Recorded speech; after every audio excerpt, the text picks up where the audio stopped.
everyone and welcome back to my channel. Welcome to Nina's Chelsea Corner if you're new around here, and welcome to another match review looking at Everton 2, Chelsea 0 away at Goodison Park. Another defeat, another disappointing performance, and this is going to be more than just a match review because I feel like it comes to a certain point where we need to address the bigger picture. We need to look just beyond the score really, and yeah, it seems that we are again facing deeper rooted problems than just what's on the pitch, what's going on with the players and the performances we're putting out. And already there's been a huge sort of discussion about Pochettino questioning his skills and ability really to manage Chelsea moving forward, and where he will take us. And essentially what we need to ask is, what is the expectation for Chelsea this season? Because then, and then only, can we judge how successful Poch will be this season, how successful Chelsea will be this season. And it's hard to say because looking at how other Premier League clubs are going at the minute and how Chelsea are, it's difficult to just say that it's going to be okay, like we're going to make it into the European places when other teams are going the way they are. And yes, it's early on. Yes, we're not even in the new year yet. But already there seems to be such a sour feeling around the club and where we're headed that it is normal to ask these questions. I just can't believe how we got here. How did we get here? You know, just in July, we were so excited about Poch's arrival. Come December, and we're already calling for his head. And look, guys, as much as Poch has blame to take from some moments and definitely some of the results, it's not all Poch. And I'm not backing the Poch out hashtag in no way.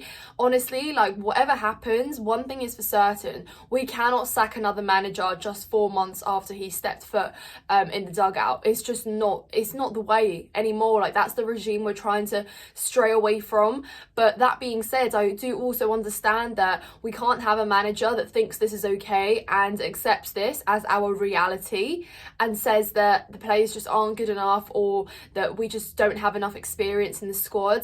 Frankly, I don't believe there is room for excuses in terms of the players. Like, we brought players that have potential, that have shown something that we can develop and progress, and they're here to stay for 7-8 year deals. So, you know, we have all the time to mould them into those players. Yes, a lot of experience left the door, and you can argue it wasn't replaced really. So as much as, yes, I understand that we don't have you know, ready-made players, it's not an excuse that we don't have enough quality still in this team to put you on a decent performance against Everton and get you 3 points, you know? So it is really hard. Like, I am sitting on the fence in terms of like my feelings towards the players as well, but it's not just the manager, you know? How could Poch possibly be to blame when some of our players just have not been putting away simple chances? And here I am going to bring up Nicholas Jackson because, again, even though he wasn't the striker that started yesterday, again, could have made a difference off the bench, and he didn't. I understand that Breuer didn't have much impact on the game either, but again, like, we're really stuck here. Why our strikers seem to gravitate towards the wings so much. I know Poch changed the system halfway through into the game, but still, you know, where's the man in the middle and who's there really in the box to put chances away? Is Enzo meant to be at the top of our attack now? It's just things like that where you do question, you know, what the aim is here. What is our identity? What playing style are we going for? Because it's hard to tell. But, you know, when the manager is putting out the lineup that you wish for him to put out, you know, bringing in like some fresh legs, actual left back and actual right back in those respective positions, and you think, okay, like maybe some sort of like new idea here might bring something out of the game, but no. And then there is the ownership as well that people will turn to, because that's just what happens, you know, when things go the way they do. Last season, I mean, people were already questioning ownership in the first season of the takeover, and it doesn't seem like they're earning trust anymore. Maybe fooled us with some super summer signings and same in January, but reality is when you see what you do on the pitch, you question how much recruitment actually did their job, because like I said, we brought in good players with potential, but was it too much too soon is now the question, because it seems like players are so uncoordinated on the pitch, like there's no chemistry. And I know these things take time, and I've been the biggest advocate to give time for these players to get used to playing with each other, but it seems like they're new to each other every single game. Like yesterday, especially in the second half, there was so much a lack of intention with passes and with ideas moving forward. It looked like we were just trying to get rid of the ball like a hot potato. You have it, you have it, you have it. No like intention to maybe take some shots outside the box or something. Maybe there were a couple, but that's it. Felt very flat, and I saw what I saw last season, giving up.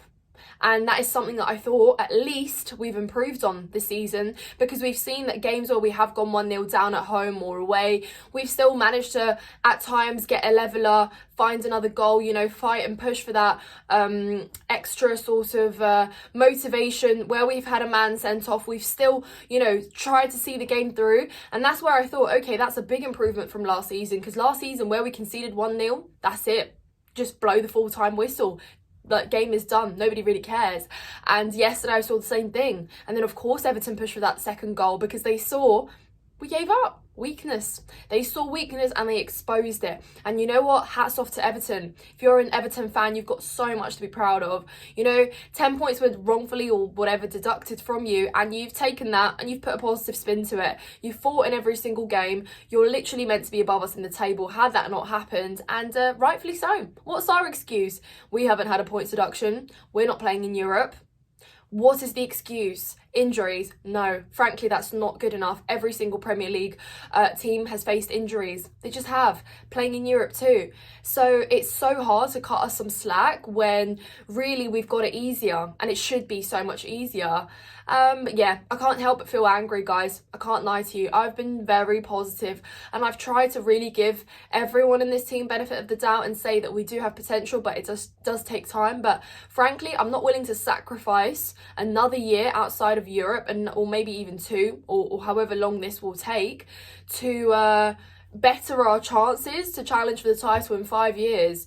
Because that's not a promise, really. That's an ideology. It's been given to you. It's been painted. But where are the sort of steps in place to get you there? You can't really see it. And how can you say to a fan, trust the process, when frankly it's been up and down, left, right and centre, and it seems like we're just going into every game with like whatever happens mentality. Because yeah, and look, I know that frankly, nothing good will come from us fans, you know, criticising the players, criticising Poch, criticising the ownership, because, like I said, everyone's here to stay. It's the easiest thing to do to sack the manager and bring someone else, because it's the only thing that can instantly change, but it won't actually bring round long-term permanent change or lead to anything better. It just won't. You know, the fact that we have young players that have been trying to work with Poch on a personal level as well in the last months, I like to think, you know, unless we're just seeing smiley pictures in training that just are there for the cameras, and reality is it's so much more different than that, and the club is disjointed and that relationships just aren't being formed, then okay, like there will be reason to doubt. But you know, we like the actual bigger sort of ideology that was painted to us made us believe that, you know, that there is a process. But the biggest question here is, how much are we willing to sacrifice? How much are we willing to strip our standards? Being 12th in the league, level on points with 13th and 14th, is that part of the process, or was it ever? This is my question to Chelsea. Was this always part of the plan, that we dropped so low down in the league that we struggle to believe like where we're headed and what we're doing? Was this the plan? Because if it was, then you expected too much from Chelsea. Like, entitled or not, we still have a right to be you know, holding on to those standards that were set once upon a time, and it's too much to expect us to just turn our backs on that. Or was it not ever the plan, and it shouldn't have ever gotten like this? Because if it didn't, then why did it? What happened? Who's to blame here? So big question marks to ask. It's a shame that we're having this conversation right now in December. I said to myself, no matter what happens, I refuse to go back to how I thought last season, you know. I refuse to get this negative so early on, because I'll be stuck, you know. I go to every game and I obviously analyse every single game, so I'm really going to be tripping myself up big time if I have to have this conversation here right now. But anyways, there you go, guys. Like I said, it is just a big sort of frustration, and to see other teams do the way they do, it's hard to still continue making excuses for Chelsea, you know. Let me know your thoughts in the comments down below. I'm sure you're all frustrated. Like this video, subscribe to my channel, if you enjoy the content, of course, and have a good week, guys. Thank you so much for watching.